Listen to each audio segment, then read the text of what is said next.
Una vez salvo, siempre salvo. Un estudio sobre la perseverancia y la herencia.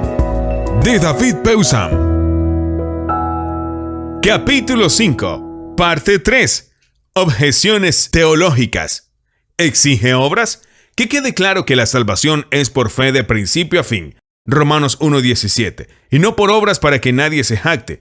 Efesios 2:9. Sin embargo, la fe y las obras pueden confundirse en la mente de las personas. La forma más cruda es la idea común de que Dios espera que produzcamos la mayor cantidad de buenas obras posible y que le pidamos que perdone las malas obras. Haz lo que puedas y deja lo que queda en sus manos.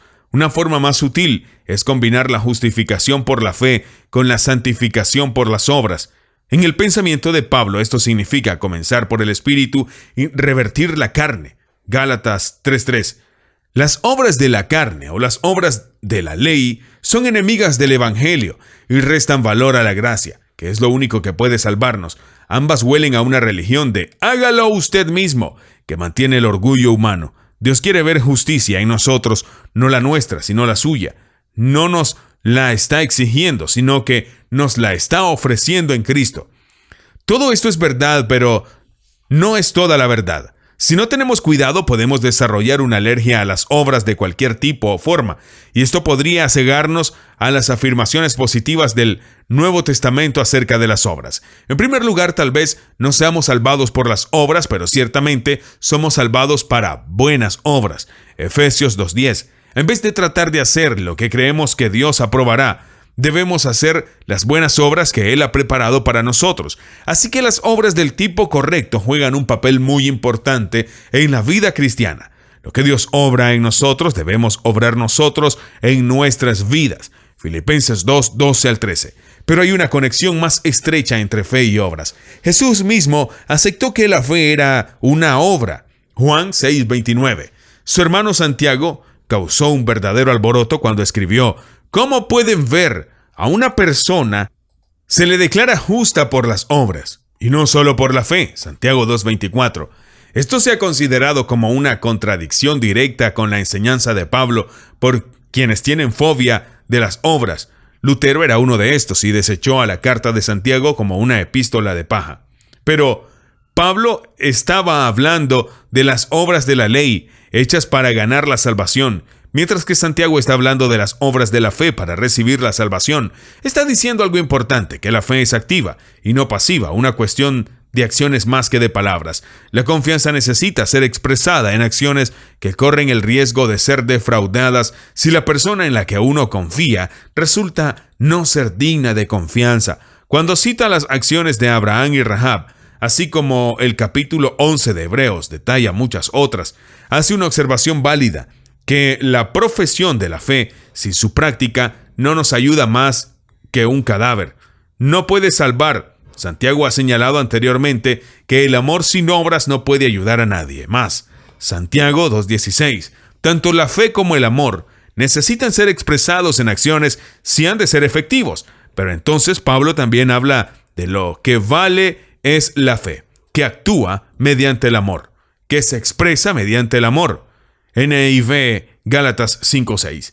El verbo significa una actividad práctica en contraposición con la inactividad teórica y está relacionado con nuestra palabra energía. Así que, ¿por qué hay tanta polémica relacionada con la palabra obras?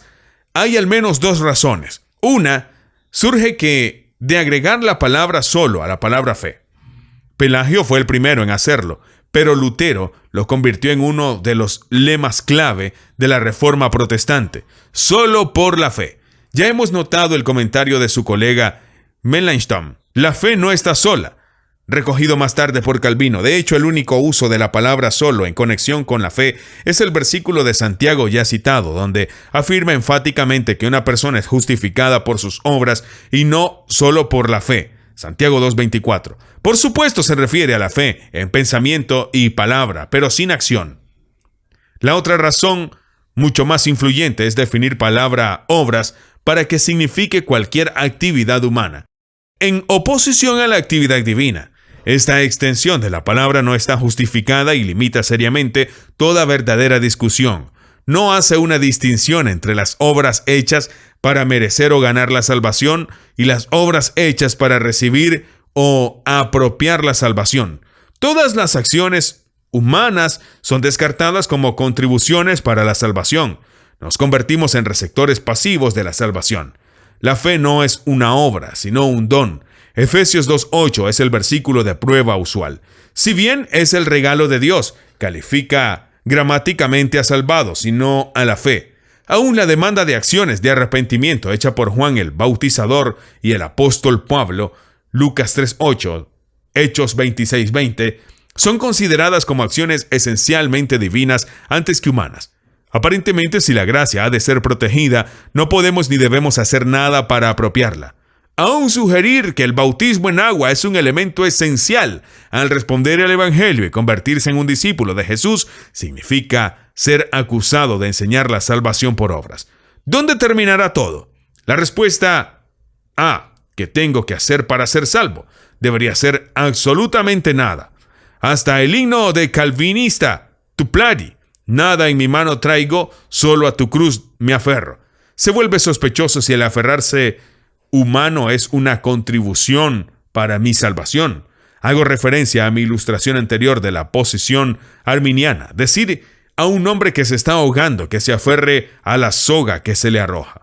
Afortunadamente hay pocos calvinistas que son tan lógicos en su práctica como en su teoría, y no tienen problemas en llamar a sus oidores a arrepentirse, a creer y ser bautizados. Pero no debería haber un abismo entre los que realmente creemos y los que predicamos. Es algo que raya en el engaño, cuando no en la hipocresía.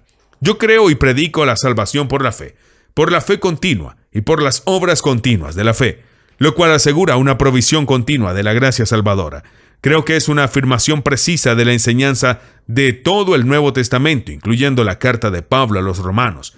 En este capítulo hemos considerado demasiado brevemente algunas objeciones levantadas contra quienes niegan una vez salvo, siempre salvo, principalmente por los que sostienen la versión omega o calvinista.